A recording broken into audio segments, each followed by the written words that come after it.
ಪಶ್ಚಿಮ ಬಂಗಾಳದಲ್ಲಿ ಚುನಾವಣಾ ಪಾಲಿಟಿಕ್ಸ್ ಜೋರಾಗಿದೆ. ಮುಂದಿನ ವರ್ಷ ನಡೆಯುವಂತಹ ಸಾರ್ವತ್ರಿಕ ಚುನಾವಣೆಗೆ ಬಿಜೆಪಿ ಭರ್ಜರಿ ತಯಾರಿ ನಡೆಸಿದ್ದು, ಕೋಲ್ಕತ್ತಾದಲ್ಲಿ ಅಮಿತ್ ಶಾ ಸುದ್ದಿಗೋಷ್ಠಿ ನಡೆಸಿದ್ರು. ಮಮತಾ ಬ್ಯಾನರ್ಜಿ ಚುನಾವಣಾ ಲಾಭಕ್ಕಾಗಿ ಬಾಂಗ್ಲಾದೇಶಿಗರ ಒಳನುಸುಳುವಿಕೆಯನ್ನು ಪ್ರೋತ್ಸಾಹ ಮಾಡ್ತಿದ್ದಾರೆ. ಇದು ರಾಷ್ಟ್ರೀಯ ಭದ್ರತೆಯ ವಿಷಯವಾಗಿದೆ. ಬಿಜೆಪಿಗೆ ಒಂದು ಅವಕಾಶ ಕೊಡಿ, ಇನ್ನ ಒಳನುಸುಳುವಿಕೆ ಭ್ರಷ್ಟಾಚಾರವನ್ನು ಕೊನೆಗಾಣಿಸ್ತೀವಿ ಎಂದರು.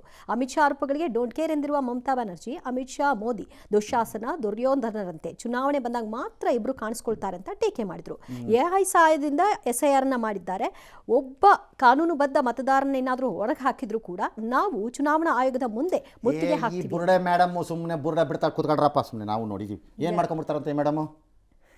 ಇದೇ ಹತ್ರ ಬುರ್ಡೆ ಬಿಡ್ತಾ ಇದ್ರು ಎಲ್ಲ ರಾಜ್ಯದಲ್ಲಿ. ಈಗ ಬಾಯಿ ಮುಚ್ಕೊಂಡು ಇಲ್ವಾ, ಏನು ಅಂತ ಕಿತ್ತಾಕ್ಬಿಟ್ರೆ ಏನು ಮಾಡ್ಬಿಡ್ತಾರೆ, ಏನು ಮಾಡ್ತಾರೆ. ನಾವೇನು ಸುಮ್ಮನೆ ಇರಲ್ಲ, ಚುನಾವಣಾ ಆಯೋಗದ ಕಚೇರಿಗೆ ಮುತ್ತಿಗೆ ಹಾಕ್ಬಿಡ್ತೀವಿ. ಪೊಲೀಸರು ಒದ್ದು ಒಳಗೆ ಹಾಕ್ತಾರೆ ಅಷ್ಟೇ. ಆಯೋಗಕ್ಕೆ ಮುತ್ತಿಗೆ ಹಾಕ್ಬಿಟ್ರೆ ಇವರೊಬ್ಬರೇ. ಅಮಿತ್ ಶಾ ದುಶ್ಯಾಸನ ದುರ್ಯೋಧನ. ಯಾರು? ಅಮಿತ್ ಶಾ ಮತ್ತೆ ಮೋದಿ. ಹಾಂ, Duryodhana.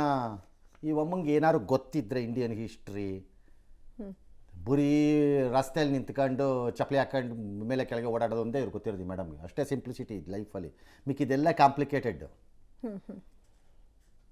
Duryodhana was a great warrior ಅಪ್ಪ. ಹಾಗಾದ್ರೆ ಇವರು ಅವ್ರನ್ನ ವಾರಿಯರ್ ಅಂತಿದ್ದಾರ? ದೊಡ್ಡ ವಾರಿಯರ್ ಅವನು. ಅವನೇನು ಸಣ್ಣದವನಲ್ಲ ಅವನೇನು. ಆಯಿತು, ಅವ್ರನ್ನೇನೋ ಹೋಲಿಕೆ ಮಾಡಿಬಿಟ್ರು ದುಶ್ಯಾಸನ. ನಿಮ್ಮನ್ನೇನಂತ ಕರೀತಾರೆ, ಯಾರೊಬ್ರು ಮಂತಾರೆ ಅನ್ಬೇಕಾಗ ಏನನ್ಬೇಕು? ಯಾರೊಬ್ರು ಇನ್ನೊಬ್ಬರೊಬ್ರು ಹೋಲಿಕೆ ಮಾಡ್ಬೋದಾ? ನಿಮಗೆ ಹೋಲಿಕೆಗಳಿಗೆಲ್ಲ ಮೀನಿಂಗ್ ಇದೆಯಾ? ಇದಕ್ಕೆಲ್ಲ ಮೀನಿಂಗ್ ಇದೆಯಾ? ಅದರಲ್ಲೂ ರಾಜಕಾರಣಿಗಳ ಬಾಯಿಂದ ಬರೋದು. ಇನ್ನು ಅಧೀರ್ ರಂಜನ್ ಚೌಧರಿ ಕಾಂಗ್ರೆಸ್ ಮುಖಂಡ PM ಮೀಟ್ ಮಾಡಿದ್ರಂತೆ. ಯಾಕೆ ಅಂದರೆ ಅದೇನೋ ಬೇರೆ ಚರ್ಚೆಗೆ ಹೋಗಿದ್ದೆ. ಎಲ್ಲರೂ ಹಂಗೆ ಬಿಡೋದು ಬುರ್ಡೆ, ಈ ಪಾರ್ಟಿಗೆ ಬೇರೆ ಗತಿ ಇಲ್ಲ, BJPಗೆ ಹೋಗಬೇಕು. ಕಾಂಗ್ರೆಸ್ನವ್ರಿಗೆ ಮಮತಾ ಬ್ಯಾನರ್ಜಿನ ಜೋರಾಗಿ ಹೆಸರೇಳಿ ಕೂಗೋಕ್ಕೂ ತಾಕತ್ತಿಲ್ಲ. ಅಲ್ಲಿ ವೆಸ್ಟ್ ಬೆಂಗಾಲಲ್ಲಿ ಯಾರೂ ಇಲ್ಲ. ರಾಹುಲ್ ಗಾಂಧಿಗೆ ಜೀವನದಲ್ಲಿ ಕಾಣೋದು ಅದೇ ಒಂದು, ಏನು ಸರ್? ಮೋದಿ. ಅವ್ರ ವಿರುದ್ಧ ಇವತ್ತೇನು ಮಾತಾಡಬೇಕು ಅಷ್ಟೇ, ಇನ್ನೇನು ಕಾಣಲ್ಲ.